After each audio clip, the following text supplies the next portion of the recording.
वास्तविक संख्या आप लोगों को चैप्टर 1.1 प्रश्नावली 1.1 मैंने पहला सवाल बताया था आप लोगों को। अब मैं आप लोगों को दूसरा सवाल जो है वो बता रहा हूँ। 196 और 38,220 है, तो इसको भी मानना है। सबसे पहले सर्वप्रथम आप लोग को मान लेना है a इजकल टू 38,220 जो बड़ी संख्या है उसको मान लेते हैं। b इजकल टू 196 जो छोटी संख्या है उसको मान लेते हैं। इसको भी हम वहीं प्रक्रिया से करेंगे, स्टेप 1 करेंगे। इसमें जो है आपको 196 से आप भागा दीजिए 38,220 में भागा दीजिएगा तो आप सबसे पहले एक बार में कटेगा, ये हो जाएगा 196 हो जाएगा।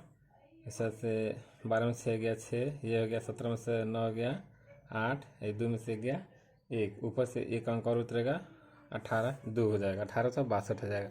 अब जो है फिर इसको आप 196 में 9 बार से गुना कीजिएगा तो ये आपको हो जाएगा 1764 हो जाएगा। आप गुना करके देखिए आ रहा है कि नहीं आ रहा है। 12 में से 8 गया 8, ये हो गया 15 में से 6 हो गया 9 हो जाएगा, ये आपका कट जाएगा। फिर ऊपर से उतरा 0। अब फिर आप 196 में 5 से गुना कीजिएगा तो ये आपका 980 हो जाएगा। यानी कि पहले ही बार में यहाँ हमारा जो है वो 0 आ गया, हमारा जो शेषफल है वो 0 आ गया। इसी 0 शेषफल को हमको दिखाना है। तो पहली बात है कि यहाँ पे तो अलग स्टेप करने की हमको ज़रूरत ही नहीं पड़ी, तो हम इसको लिख सकते हैं यूक्लिड विभाजन एल्गोरिथम से। यूक्लिड विभाजन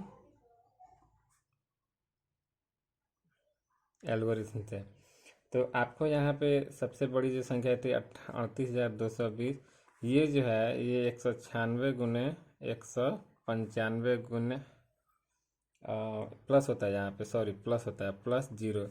तो हमारा शेषफल जो है यहीं तो शेषफल हमारा शून्य चाहिए, तो हमारा शेषफल यहाँ पे जो है वो 0 आ गया है। तो इसीलिए हम यहाँ पे लिख सकते हैं कि HCF जो हो जाएगा, इसीलिए HCF इजकल टू यहाँ पे 196 और 38,220 का ये कितना हो जाएगा, कितना पूरा कट गया 196 हो जाएगा। यही हमारा क्या हो जाएगा, आंसर हो जाएगा। उम्मीद है आप लोग को ये सवाल ज़रूर समझ में आया होगा। आप लोग कमेंट सेक्शन में कमेंट करके ज़रूर बताइएगा कि आप लोग को समझ में आया कि नहीं आया। इसी तरह से जो तीसरा जो है, पहला सवाल का जो तीसरा है 867 और 255, इसको भी आप भागा दीजिएगा तो जो बड़ी संख्या है उसको आप ए मान लीजिए और फिर बन जाएगा। आइए दूसरा सवाल देखते हैं, ये NCERT का बुक है। दूसरा सवाल देखते हैं। दर्शाइए कि कोई भी धनात्मक विषम पूर्णांक 6q+1 6q+3 6q+5 के रूप में होता है जहाँ q क्या हो, कोई पूर्णांक हो, जहाँ q क्या है, कोई पूर्णांक है। तो दूसरा सवाल का आइए हम सॉल्यूशन करते हैं। तो सीधे हम दूसरा चैप्टर पर चलते हैं।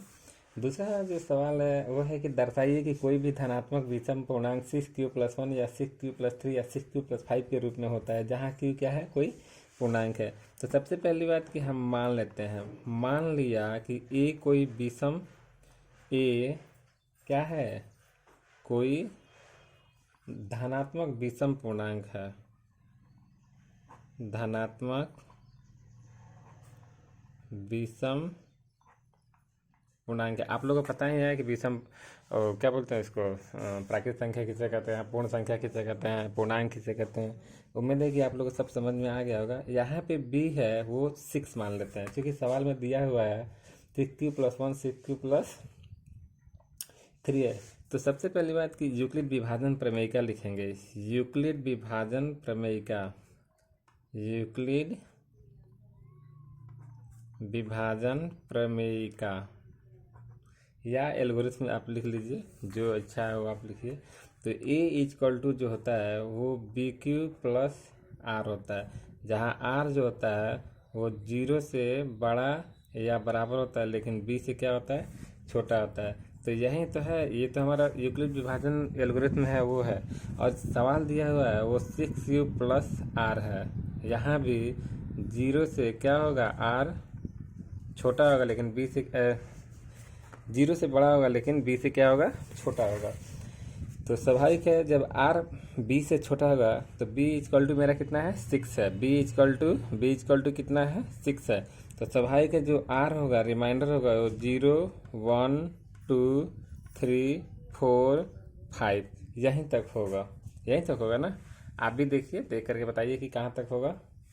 अब फिर हमको वैल्यू रख देना है। जब अब आर का वैल्यू यदि हम 0 रखने पर क्या हो जाएगा, यहाँ पे ए इक्वल टू 6 क्यू प्लस 0 हो जाएगा। तो यहाँ पे ये 6 क्यू हो जाएगा। फिर यहाँ पे आप r बराबर 1 रखिएगा। जब r इक्वल टू 1 तो क्या हो जाएगा, यहाँ पे a इक्वल टू क्या हो जाएगा, 6 क्यू प्लस 1 हो जाएगा।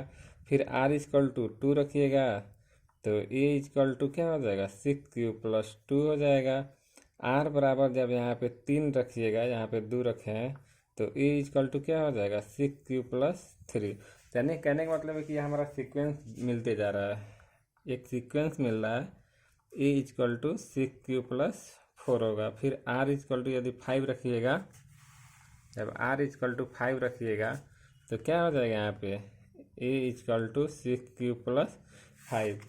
मतलब कि प्रश्न से एक एक ए जो है एक विषम धनात्मक पूर्णांक है, अतः इसका रूप भी इसी रूप में होगा। जब विषम है तो स्वाभाविक है कि 6 Q plus 1 6 Q plus 3 6 Q plus 5 के ही रूप में होगा। तो यहाँ पे हम लिख सकते हैं कि प्रश्न से ए एक धनात्मक विषम पूर्णांक है, एक धनात्मक विषम पूर्णांक है। अतः इसका जो रूप होगा, वो 6 क्यू प्लस 1 6 क्यू प्लस 3 फिर उसके बाद से 6 क्यू प्लस 5 होता है। तो यही हमारा सवाल क्या हो गया, प्रूव्ड हो गया। उम्मीद करते हैं कि आपको सवाल ज़रूर समझ में आया होगा। अब आइए तीसरा सवाल देखते हैं। तीसरा सवाल है कि किसी परेड में 616 सदस्य वाली एक सेना की टुकड़ी को 32 सदस्य वाली एक जो है आर्मी बैंड के पीछे मार्च करना है। दोनों समूहों को समान संख्या वाले स्तंभ में मार्च करना है।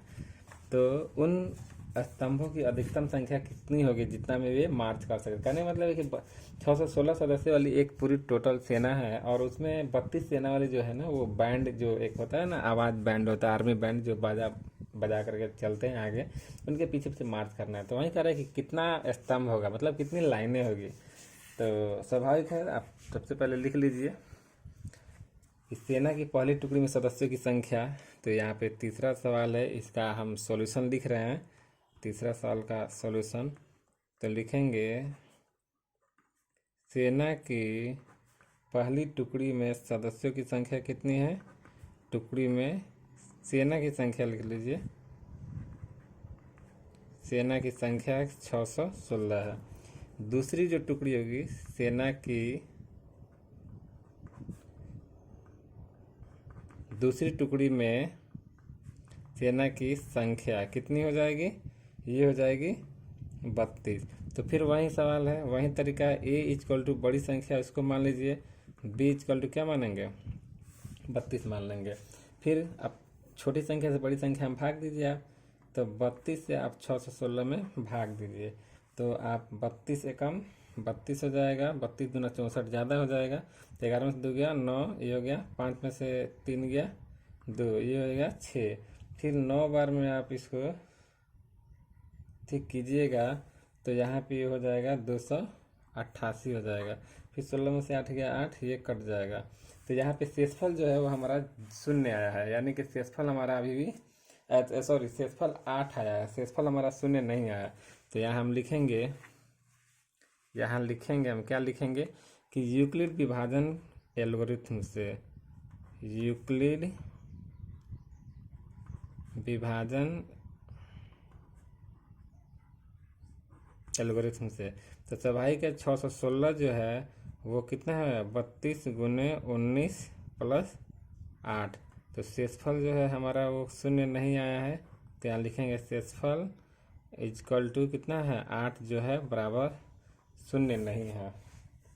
तो फिर इसके बाद से हम इस प्रक्रिया को अब आगे दोहराएंगे। तो ये स्टेप फर्स्ट है।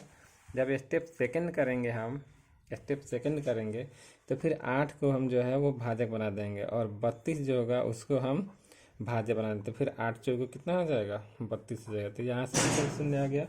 तो यही हमको करना है यूक्लिड विभाजन प्रमेयिका से, यूक्लिड विभाजन प्रमेयिका या एल्गोरिथम जो भी कहना है आप से।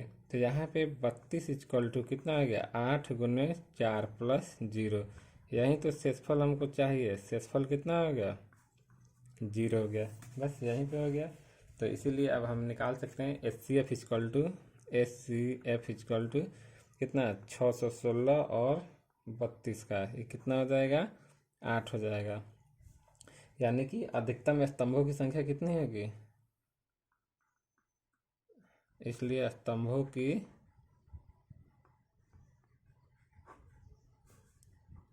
अधिकतम संख्या इक्वल टू 8, यही क्या हो जाएगा, आंसर हो जाएगा। उम्मीद है आप लोगों को ज़रूर समझ में आया होगा। कमेंट सेक्शन में कमेंट करके ज़रूर बताइए कि आप लोगों को समझ में आया या नहीं आया। धन्यवाद।